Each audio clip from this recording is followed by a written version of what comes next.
합니다. 우리 한번 옆에 계신 분들 서로 참 잘 오셨습니다. 이렇게 한번 인사하겠습니다. 참 잘 오셨습니다. 감사합니다. 네. 인생이란 무엇일까요? 인생이란 다른 말로 삶이란 무엇인가?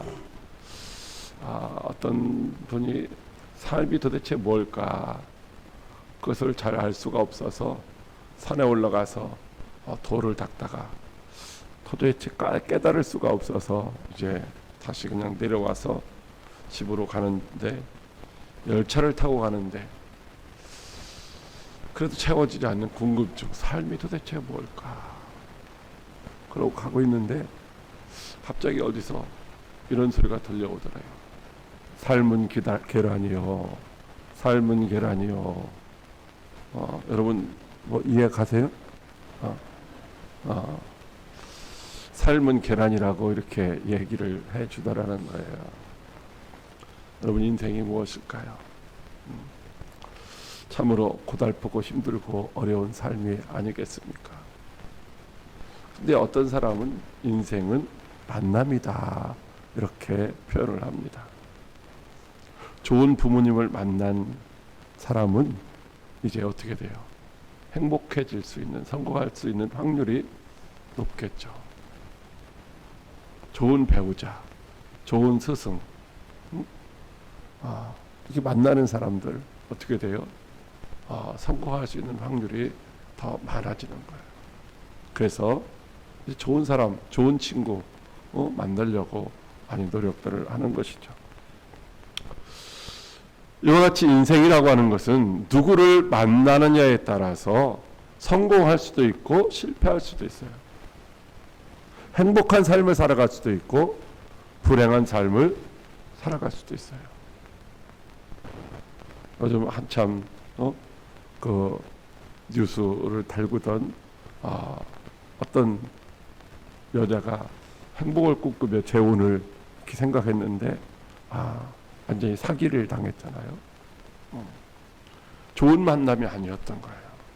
좋은 만남인 줄 착각했는데, 그래서 그 만남을 통해서 행복하기를 꿈꿨는데 그렇지를 못했다라고 하는 것입니다.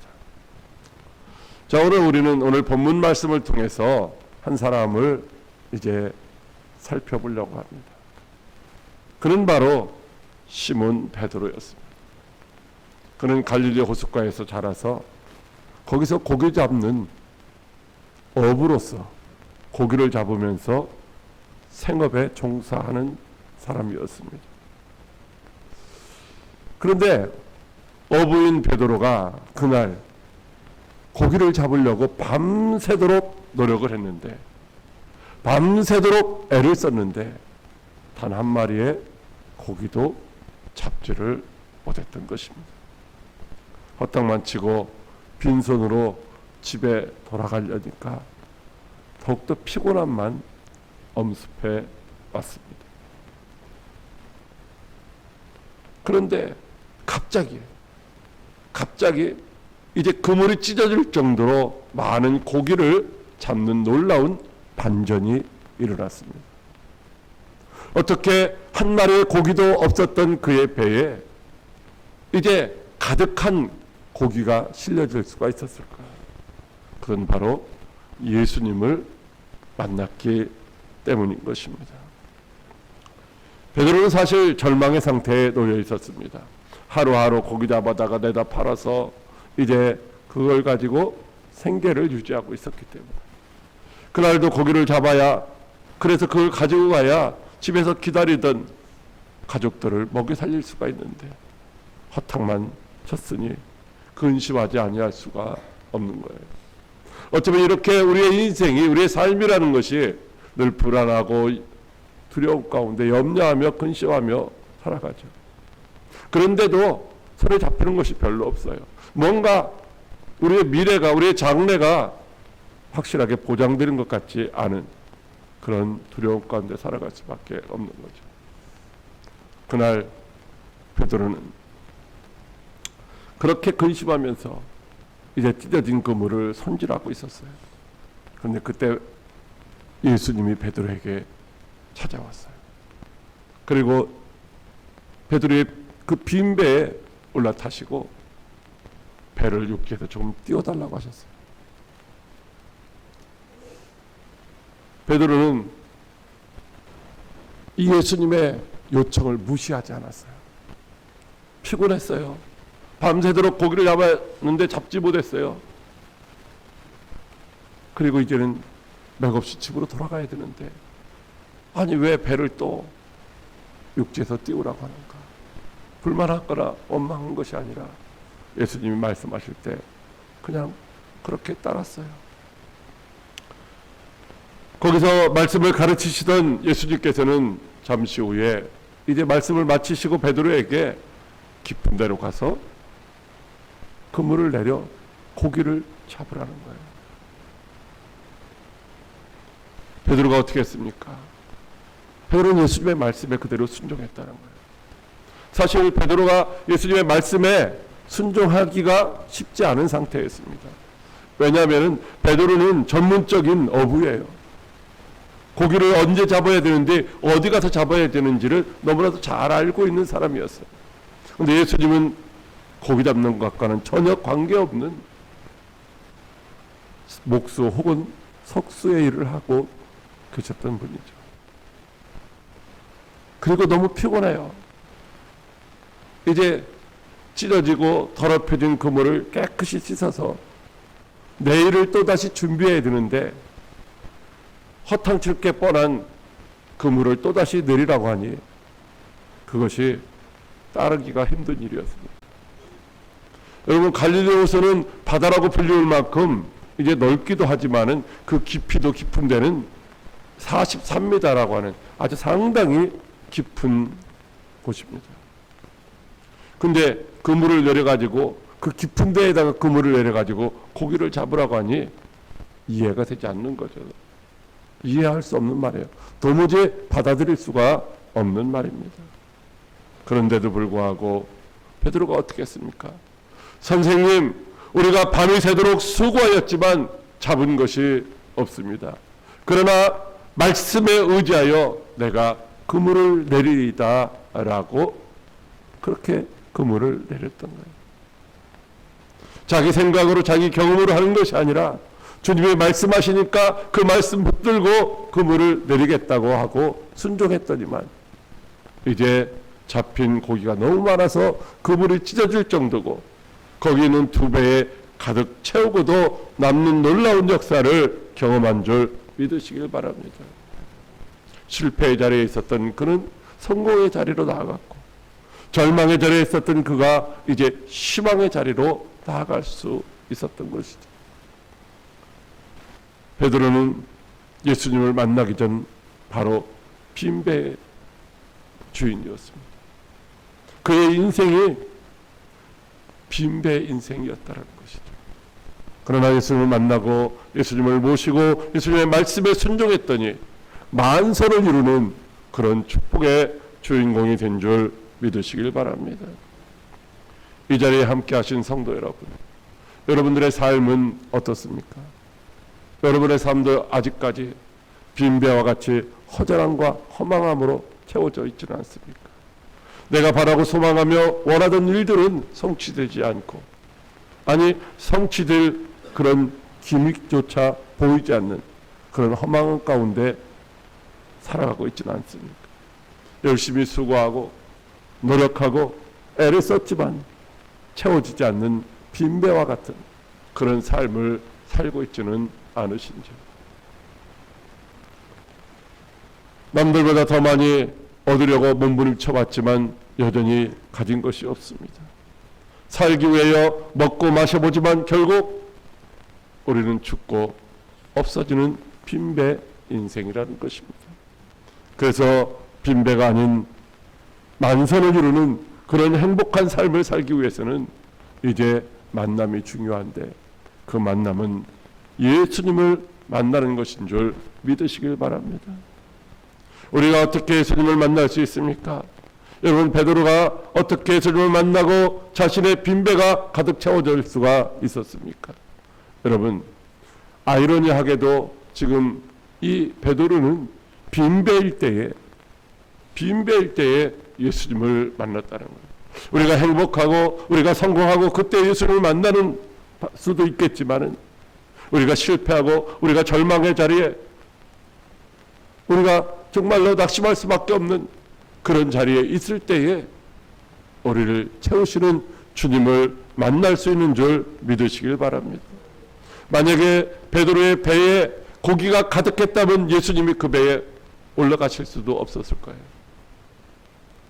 그 배에 고기가 가득했다면 또다시 그물을 내리라고 할 때에 베드로가 절대로 순종할 수가 없었을 것입니다. 만약에 우리의 인생의 배가 풍요롭다면 누군가 우리에게 충고를 하고 권면을 할 때 그 말이 들리지를 않아요.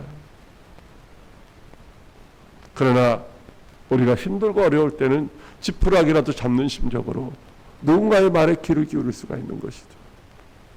우리 인생이 실패한 빈배 같은 때에 오히려 예수님을 만나고 만선을 이룰 수 있는 축복의 기회인 줄 믿으시길 바랍니다.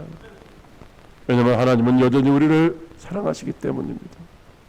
요한복음 3장 16절 말씀에 하나님이 세상을 이처럼 사랑하사 독생자를 주셨으니 이는 저를 믿는 자마다 멸망하지 않고 영생을 얻게 하려 하심이라고 말씀하시고 있습니다. 예수님은 이제 우리 인생의 모든 문제를 해결하시기 위하여 찾아오신 분입니다.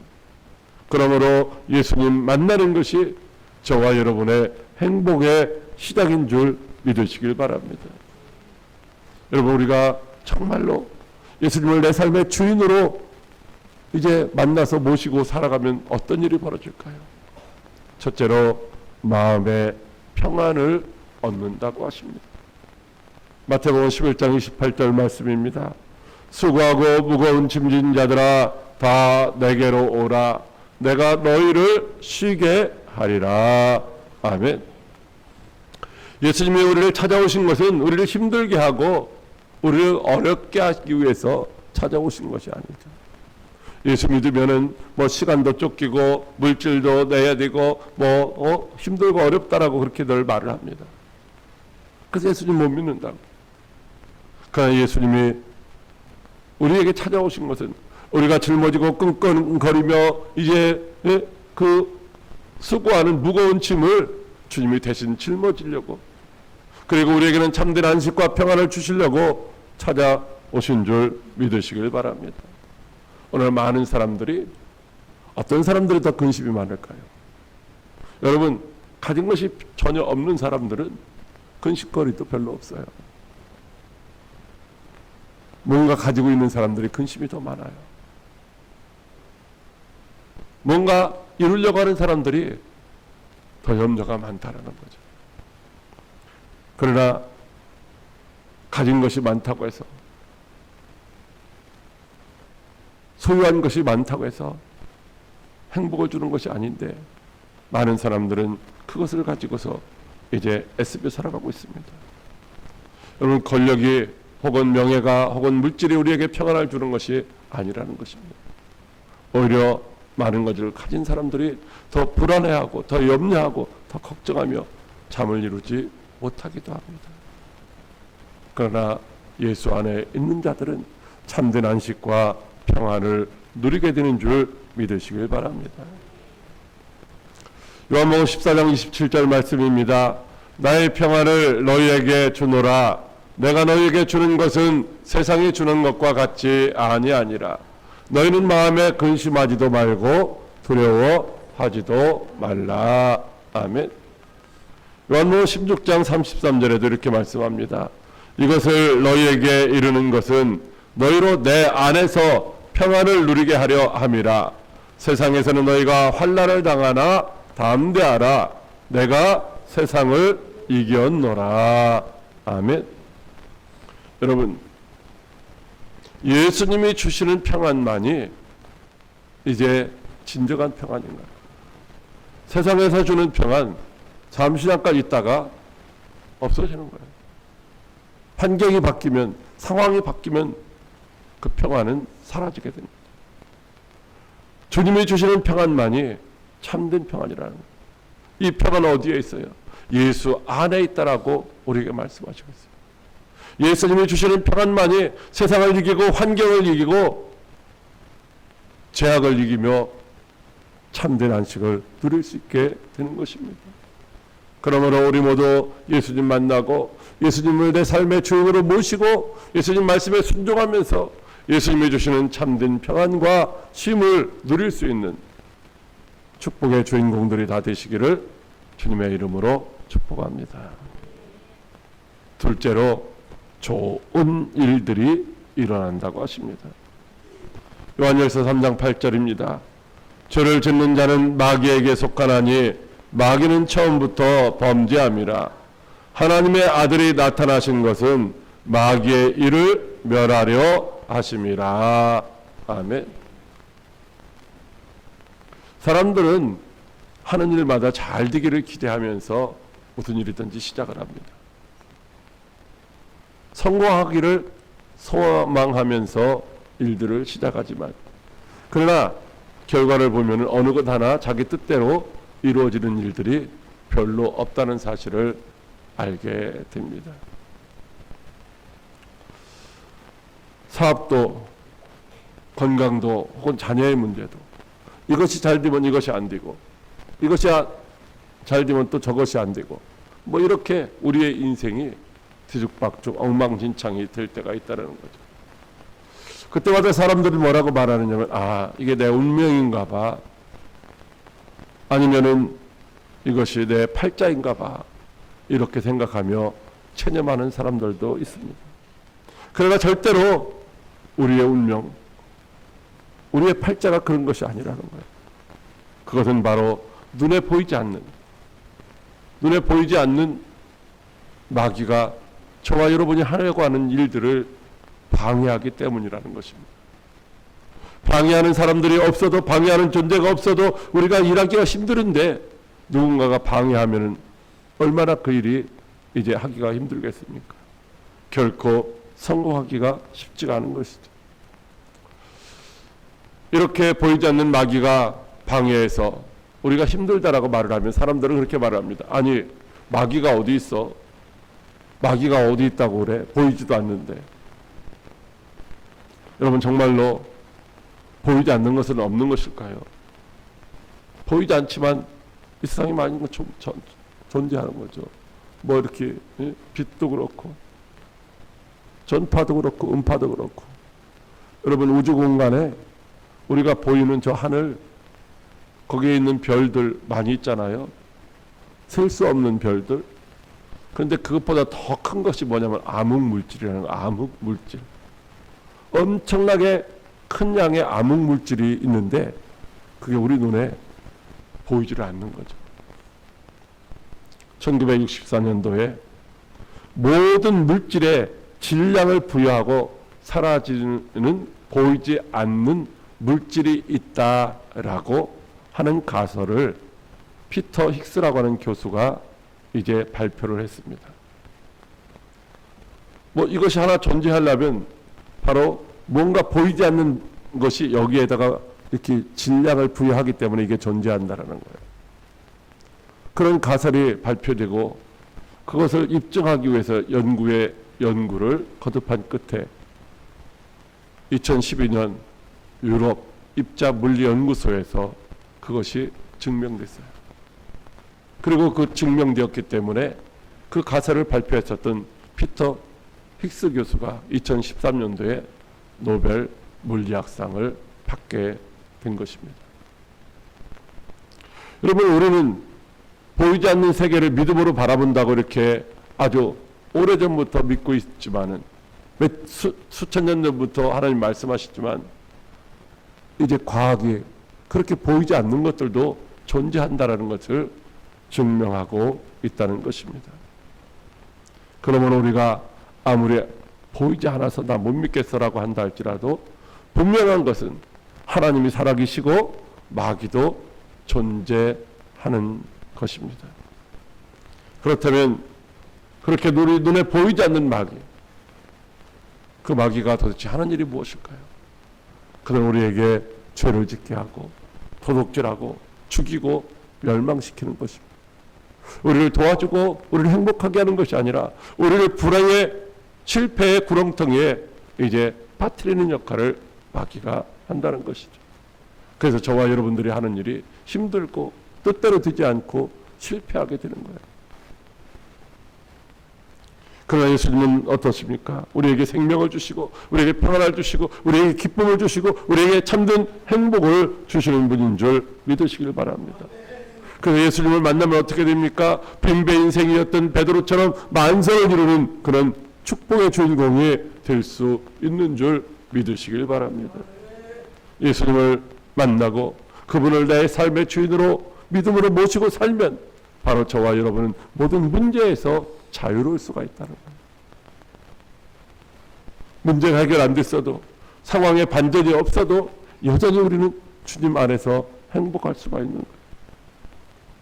성경에 보면 예수님 그 병자들이 어떻게 됐어요? 나음을 입고 건강해졌어요. 문제가 있는 사람들이 문제 해결함을 받았어요. 죽은 자를 두었던 어머니들이 이제 그 자녀가 살아나는 놀라운 역사를 경험하게 되었던 것입니다. 여러분, 왜 그런 일이 일어날까? 예수님 만나면 왜 그런 일을 경험할 수 있을까요? 그것은 예수님이 이 땅에 오신 목적이 바로 마귀의 일을 멸하러 오셨기 때문이라는 것입니다. 저와 여러분 앞에 있는 마귀를 우리가 예수님 모시고 살면 그 예수님이 다 멸해 주신다는 거예요. 물리쳐 주신다는 거예요. 그래서 우리가 예수님과 함께 살면 행복해질 수 있는 줄 믿으시길 바랍니다. 셋째로 죽음의 문제까지도 해결된다고 하십니다. 요한복음 5장 24절 말씀입니다. 내가 진실로 진실로 너희에게 이르노니 내 말을 듣고 또 나 보내신 이를 믿는 자는 영생을 얻었고 심판에 이르지 아니하나니 사망에서 생명으로 옮겼느니라. 아멘. 사람들이 가장 두려워하는 것이 바로 죽음입니다. 그런데 그 죽음, 사람이 뭐요? 죽으면 그만이지 뭐. 죽으면 끝이지. 그렇게 말합니다. 죽으면 끝인데 뭐 두려워할 것이 뭐가 있어요? 죽으면 끝나는데. 근데 두려워하는 이유는 바로 죽음 이후에 심판이 있기 때문에, 죽음 이후에 지옥 형벌이 기다리고 있기 때문에 그 죽음이 두려운 거예요. 그런데 오늘 말씀에 예수님을 믿으면 어떻게 되느냐? 예수님을 믿으면은 이제 영생을 이미 얻었다는 거예요. 그래서 심판에 이르지 아니하고 이미 사망에서 생명으로 옮겨진 줄 믿으시길 바랍니다. 그래서 예수님 믿으면 지옥에 갈 염려가 없어서 두렵지 않은 거예요. 예수 믿으면 천국이 보장되었기 때문에 두렵지가 않은 거예요. 한양대학교에 어떤 교수님이 죽은 사람의 얼굴을 연구해서 발표했습니다. 죽은 사람의 얼굴을 연구해서 발표했는데 그 죽은 상태의 사람의 얼굴을 보면은 아주 평안한 사람들이 있더라는 거예요. 얼굴 모습이. 그래서 그 사람들의 종교를 분석해 보니까 평안한 얼굴을 했었던 대부분의 사람들은 다 그리스도인이더라는 것입니다. 그렇습니다. 왜냐하면은 천국 갈 소망이 있는 사람들은 죽음에 대한 두려움이 없기 때문이에요. 그래서 죽지 않으려고 몸부림치지 않기 때문에 그 얼굴에 평안함이 깃들 수가 있다는 것이죠. 사랑하는 성도 여러분, 여러분의 인생은 어떻습니까? 여러분의 인생은 예수님 만나기 전에 베드로처럼 빈배 인생은 아닙니까? 살아가는데 어떤 목표도 없고 희망도 없고 소망도 없고 또 계획하고 힘써봤지만 이제 되는 일이 별로 없는 빈배 인생은 아니라는 것입니다. 고통과 고난 속에서 허덕이지만 여전히 공허하고 여전히 허망한 빈배와 같은 그런 삶의 자리에 있지는 않으십니까? 우리가 예수님을 정말로 만나면, 예수님을 내 삶의 주인으로 내가 모시면 우리는 조금도 부족함이 없는 풍족한 삶을 살아갈 수 있게 되는 줄 믿으시길 바랍니다. 주님을 만나면 인생의 방황은 끝이 나는 것이고 주님을 만나면 그때부터 행복이 시작되는 거예요. 여러분, 예수님을 진정 만나는 것보다 더 중요한 것이 없어요. 시장을 만나려고도 많은 사람들이 줄을 서죠. 도지사를 만나려고도 많은 사람들이 줄을 서고, 장관이나 대통령을 만나려고 많은 사람들이 줄을 섭니다. 왜? 만나면 뭔가 자기가 원하는 것을 해결할 수 있을 것 같기 때문이죠. 그러나 만난다고 해서 다 해결되는 것이 아니에요.